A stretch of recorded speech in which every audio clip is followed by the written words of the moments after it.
रहेंगे। अब आगे हम बात करें दूसरे की, हम बात करें कि आणविक ठोस को देखें। आणविक ठोस के बारे में बात करते हैं यहाँ पे। और आयनिक ठोस में हम बात करेंगे पहले अध्रुवीय आणविक ठोस।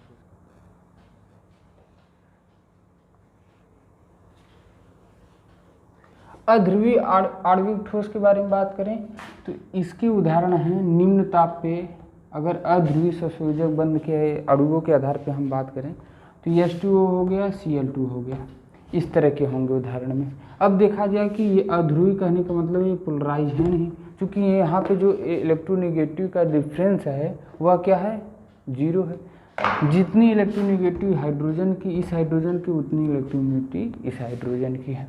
इसी तरह से Cl में है तो ये पोलराइज है नहीं, क्योंकि दोनों की इलेक्ट्रोनेगेटिविटी सेम है, दोनों Cl की, जितनी इसकी है उतनी इसकी है। अगर ये बंद है, अब यहाँ पे देखें, अगर इस जो यहाँ पे इलेक्ट्रॉन है वह पूरी तरह से इस पर शिफ्ट हो जाता तो यहाँ पे पॉजिटिव आ जाता है, यहाँ पे माइनस हो जाता। ऐसा है नहीं हो कि इस पर पॉजिटिव आ जाए इसको, तो ऐसा होगा तो आयनिक बंद हो जाएगा, वहाँ पे आयनिक बंद हो जाएगा। तो ऐसा है नहीं, यहाँ पे है नहीं। इनके बीच में जो अध्रुवीय आणविक ठोस के बीच यहाँ पे जो बल कार्य करेगा वो क्षीण बल, लंदन बल कार्य करता है। Just like van der Waals force की तरह से होता है, वह भी एक क्षीण बल होता है। यहाँ पे जो बल कार्य करता है लंदन बल, उसको कहते हैं। ध्रुवीय आणविक ठोस के बारे में बात करेंगे। ध्रुवीय आणविक ठोस का उदाहरण लें तो बर्फ ले लें, H2O जैसे। अब H2O में क्या होता है, जैसे H2O ले लीजिए तो H2O तो इस पर पॉजिटिव इस पर नेगेटिव, H2O इस पर पॉजिटिव इस पर नेगेटिव, H2O इसी तरह से ले लें, इस पर पॉजिटिव इस पर क्या जाएगा नेगेटिव। तो एक पे पॉजिटिव आ रहा है तो आएगा तो नेगेटिव नहीं, लेकिन यहाँ पे जो पॉजिटिव और नेगेटिव वो आंशिक है। आंशिक कहने का मतलब है कि इलेक्ट्रॉन की पूरी शिफ्टिंग क्या हुई है, इधर नहीं हुई जिधर, हाँ लेकिन इधर से इलेक्ट्रॉन इधर गए हैं, लेकिन पूरी तरह से शिफ्ट नहीं हुए हैं यहाँ पे, इसीलिए इसको माइनस डेल्टा कहा गया, इसको प्लस डेल्टा कहा गया है। तो यहाँ पे जो बल कार्य करता है उसको डाइपोल डाइपोल इंटरेक्शन कहते हैं। डाइपोल डाइपोल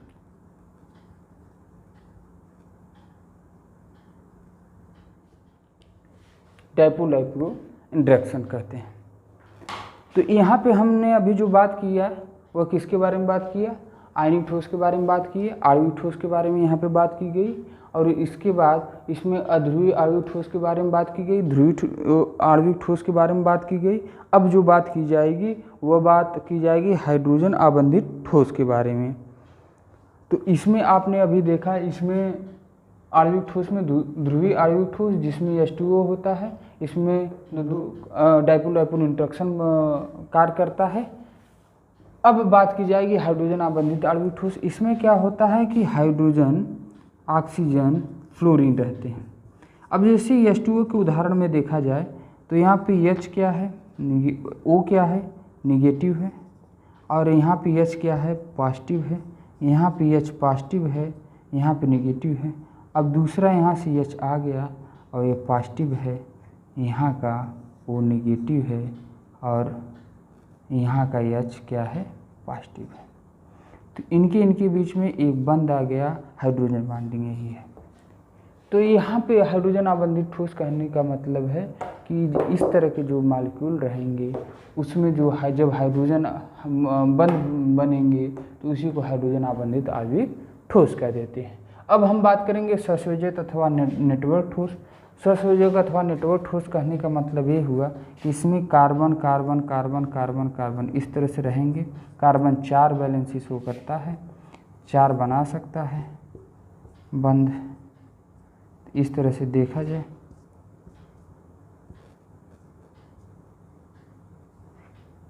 इसके वाहक कोश, तो यह एक सीरीज आगे चलती रहती है, एक चेन चलती रहती है। यह वाला जो है अगले वाले से जुड़ जाएगा, यह वाला जो है अगले एक कार्बन अगले वाले कार्बन से जुड़ेगा, यह एक श्रृंखला चलती रहती है। अगर हम बात करें ससंयोजक आणविक ठोस में तो इसका उदाहरण है डायमंड, हीरा। इसका उदाहरण की बात करें तो हीरा है। यह क्या होते हैं, इनके बीच में जो बंध हैं इसको सहसंयोजक बंध कहते हैं। ये मजबूत बंध होते हैं और इनका गलनांक क्या होता है, उच्च होता है। ठीक, ये एक चेन श्रृंखला के रूप में पाए जाते हैं। एक उदाहरण डायमंड हो गया, दूसरे में अगर बात करें तो ग्रेफाइट हो गया। अब हम बात करेंगे धात्विक ठोस के बारे में कि धात्विक ठोस होते क्या हैं और इनके बारे में कैसे हम बात करें। एक उदाहरण के माध्यम से इनको समझेंगे कि धात्विक ठोस वैसे कहेंगे किसे। उदाहरणों से समझते आगे बढ़ते चलेंगे हम, उससे आसानी रहेगी समझने में। तो अगर बात करें यहाँ धात्विक ठोस की, तो अब जैसे सोडियम ले लिए तो सोडियम Na+ एक इलेक्ट्रॉन देगा, यहाँ इलेक्ट्रॉन होगा। अब देखिए सोडियम है, सोडियम क्या हुआ, इलेक्ट्रॉन दे दिया। इलेक्ट्रॉन को क्या चाहिए, पॉजिटिव चाहिए, और पॉजिटिव क्या चाहिए, नेगेटिव चाहिए। इलेक्ट्रॉन को चूंकि पॉजिटिव चाहिए तो वह सोडियम प्लस के इर्द गिर्द घूमेगा। तो चूंकि यह सोडियम के इर्द गिर्द ही घूमते रहते हैं, इसी को हम कहते हैं इलेक्ट्रॉन गैस मॉडल कह देते हैं, इलेक्ट्रॉन गैस मॉडल कहते हैं। चूँकि पॉजिटिव है और इलेक्ट्रॉन निगेटिव है तो इनके बीच में बंध बनेगा, इनका गलनांक भी अच्छा ही होता है। तो यहाँ पे हमने अभी तक जो बातें की हैं, अभी पिछली कक्षा में हम ठोस के बारे में बात किए थे, क्रिस्टलीय ठोस के बारे में और क्रिस्टलीय ठोस के बारे में। यहाँ पे जो बात की गई क्रिस्टलीय ठोसों का वर्गीकरण के विषय में बात की गई, उसमें अंतराणु बल की प्रकृति एवं आबंध के आधार पर क्रिस्टलीय ठोस का वर्गीकरण करते हैं और उसमें आयनिक ठोस, आणविक ठोस, सहसंयोजक अथवा नेटवर्क ठोस, धात्विक ठोस। अब आणविक ठोस में हम देखें अध्रुवीय आणविक ठोस, ध्रुवीय आणविक ठोस, हाइड्रोजन आबंधित आणविक ठोस।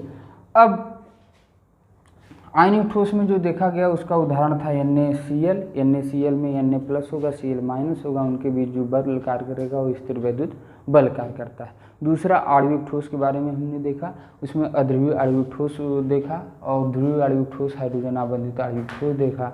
अब अध्रुवीय आणविक ठोस में देखा H2Cl2 देखा जो है, और ध्रुवीय आणविक ठोस में हमने हाइड्रोजन को देखा। और हाइड्रोजन आबंधित आणविक ठोस में जो भी हाइड्रोजन, फ्लोरीन, ऑक्सीजन होंगे वो अगर हाइड्रोजन बॉन्डिंग बनाएंगे, हाइड्रोजन बंध बनाएंगे तो हाइड्रोजन आबंधित आणविक ठोस होंगे। इसी प्रकार सहसंयोजक अथवा नेटवर्क ठोस की बात करें तो वहाँ पे एक श्रृंखला की तरह से पाए जाएंगे, उनके बीच में वहाँ पे जो बल रहेगा वो बंद रहेगा, वो सहसंयोजक बंद रहेगा और इनका गलनांक क्या होता है, उच्च होता है। और धात्विक ठोस के बारे में बात की गई तो Na+ होगा तो इलेक्ट्रॉन उसकी इर्द गिर्द घूमेंगे, तो इसी को हम कह देते हैं इलेक्ट्रॉन गैस मॉडल जो है। तो यहाँ पे इसी को हम कहेंगे जो धात्विक ठोस। तो यहाँ पे जो बात की गई, अब आपसे प्रश्न अगर पूछा जाए कि ठोस किसे कहते हैं और ठोस क्यों कठोर होते हैं या ठोसों का आयतन क्यों निश्चित होता है, तो इन प्रश्नों का उत्तर आप थ्योरी जो पढ़ाई गई है उसको पढ़कर दे देंगे और आसानी से दे पाएंगे। तो यहाँ पे जो मुख्य है चीज़ें वो आपको बता दी गई हैं। इसी प्रकार से आपको प्रश्न जो है ये PDF के माध्यम से प्रश्न और प्रश्न का उत्तर दिया जाएगा।